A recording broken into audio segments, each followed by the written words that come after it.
Dalam skrip ini kita membuat satu database bernama praktik trigger yang berisi beberapa tabel, trigger, dan data contoh untuk mempraktikkan bagaimana trigger bekerja di MySQL.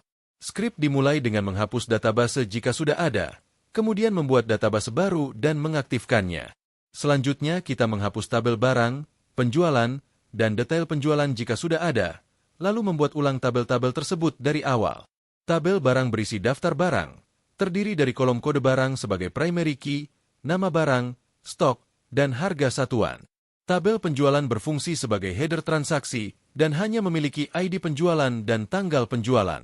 Tabel detail penjualan menyimpan detail barang yang dibeli dalam setiap transaksi, dengan relasi ke tabel penjualan dan tabel barang. Setelah itu dibuat sebuah trigger bernama trigger kurangi stok. Trigger ini berjalan setelah ada penambahan data di tabel detail penjualan. Ketika sebuah transaksi dimasukkan, trigger ini akan mengecek stok barang terlebih dahulu. Jika barang tidak ditemukan, trigger akan memberi pesan error.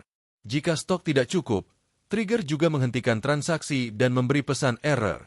Namun jika stok mencukupi, trigger otomatis mengurangi stok sesuai jumlah yang dibeli. Dengan cara ini, stok barang akan selalu terupdate secara otomatis setiap kali ada penjualan.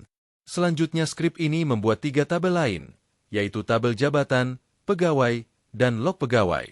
Tabel jabatan menyimpan daftar jabatan dan gaji minimum untuk setiap jabatan. Tabel pegawai menyimpan data karyawan berupa NIP, nama, gaji, dan kode jabatan. Tabel log pegawai digunakan untuk menyimpan catatan perubahan data pegawai. Kemudian dibuat trigger audit untuk tabel pegawai. Trigger pertama yaitu after update, yang akan mencatat perubahan ketika data pegawai diupdate.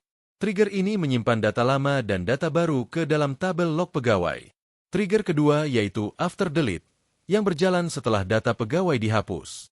Trigger ini mencatat data lama pegawai sebelum dihapus, dan menyimpannya ke tabel log sebagai bukti perubahan. Setelah itu, dibuat trigger validasi gaji. Trigger before insert dan before update pada tabel pegawai digunakan untuk memeriksa apakah gaji yang dimasukkan lebih besar atau sama dengan gaji minimum sesuai jabatan.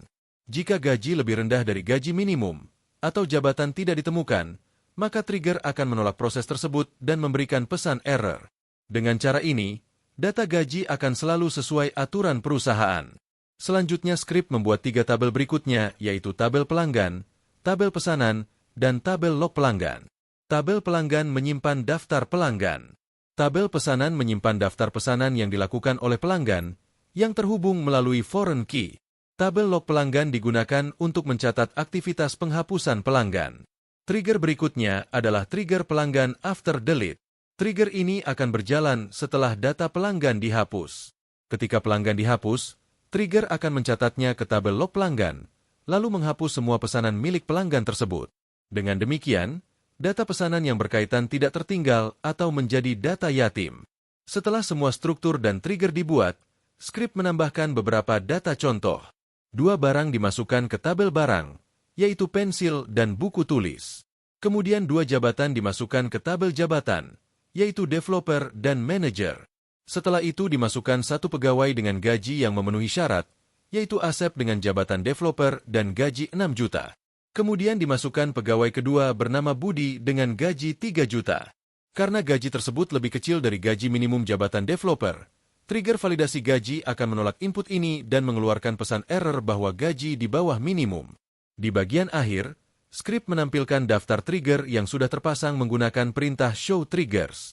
Dengan demikian, seluruh skrip ini memperlihatkan cara membuat database sistem penjualan, cara menggunakan trigger untuk mengurangi stok barang, mencatat perubahan data pegawai, melindungi validasi gaji, dan melakukan penghapusan berantai dengan pencatatan log. Semua kode yang ada menunjukkan bagaimana trigger digunakan untuk menjaga integritas data secara otomatis.